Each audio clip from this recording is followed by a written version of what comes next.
Assalamualaikum warahmatullahi wabarakatuh. Perkenalkan, nama saya Alfi Mahfiroh, NIM D2019-50-86. Saya dari kelompok 2 Psikologi Pendidikan akan mempresentasikan mengenai materi belajar dan faktor-faktor yang mempengaruhi belajar. Baik, di materi ini yang pertama kali harus kita tahu adalah apa sih belajar itu? Jadi, belajar merupakan suatu perubahan tingkah laku yang diakibatkan karena adanya pengalaman ataupun latihan, baik itu fisik maupun psikis, dan biasanya bersifat menetap. Dan yang kedua adalah apa saja faktor-faktor yang mempengaruhi belajar. Di sini ada dua faktor. Faktor yang pertama adalah faktor internal, yakni faktor dari dalam. Yang termasuk dari faktor internal ini seperti kondisi jasmani dan rohani kita ketika belajar. Seperti yang kita tahu, tidak jarang kalau kita lagi gak sehat, lagi sakit, ataupun rohani kita lagi galau gitu, pasti akan mempengaruhi proses belajar kita. Entah itu dengan menurunnya daya ingat kita, menurunnya daya pemahaman kita, ataupun menurunnya kadar fokus kita. Namun sebaliknya, jika kondisi jasmani dan rohani kita dalam keadaan happy, dalam keadaan baik, dan juga sehat, pasti juga proses belajar kita akan memperoleh dukungan dari situ, akan menjadi lebih baik dan lebih nyaman. Kemudian ada faktor eksternal seperti kondisi lingkungan kita ketika belajar, kondisi keluarga, bagaimana gurunya, dan bagaimana cara mengajar. Itu juga mempengaruhi bagaimana belajar kita dari luar. Baik, yang selanjutnya adalah jenis-jenis belajar. Di sini ada dua jenis belajar, yaitu yang pertama adalah belajar konsep. Bagaimana sih belajar konsep ini? Jadi, belajar konsep itu ketika kita belajar dan lebih terfokuskan kepada pemahaman dan juga prinsip, serta lebih banyak bergantung pada apa bahan dan isi pembelajaran itu sendiri.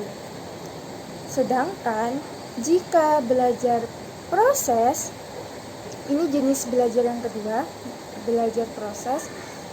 Belajar ini lebih menekankan pada bagaimana pelajaran itu diberikan kepada kita dan bagaimana kita mempelajarinya.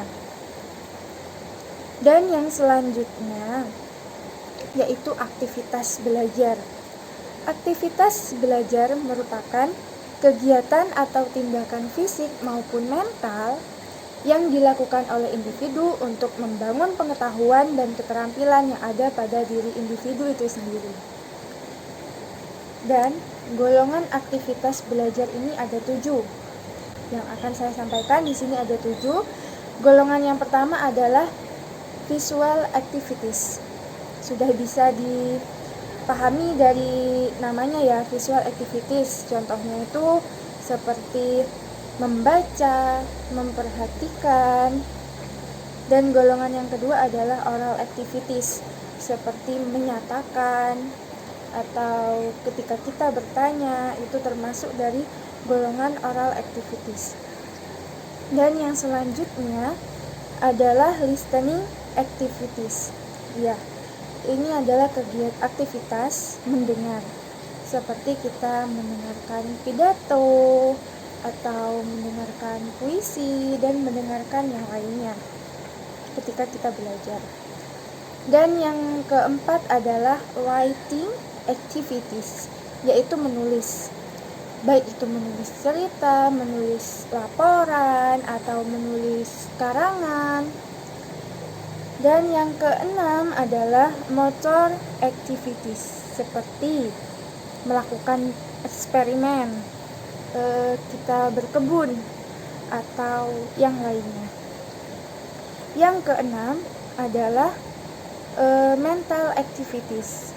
Contohnya seperti menanggapi, mengingat, menganalisa, dan memecahkan soal, itu termasuk mental activities. Dan yang terakhir dari golongan aktivitas belajar yaitu emotional activities. Seperti ketika kita belajar ada rasa bosan atau rasa mengantuk, rasa semangat, rasa berani, dan lain sebagainya. Baik, materi yang terakhir yaitu mengenai beberapa aspek yang dapat menumbuhkan aktivitas siswa dalam kegiatan pembelajaran. Di sini ada beberapa aspek seperti dengan memberikan motivasi dan penjelasan kenapa sih kita harus belajar, kenapa kita harus belajar dengan sungguh-sungguh, kenapa kita harus belajar dengan baik, itu kita sampaikan kepada para siswa untuk menumbuhkan aktivitas siswa dalam kegiatan pembelajaran. Contoh yang kedua adalah dengan memberikan petunjuk bagaimana cara belajar yang benar dan baik.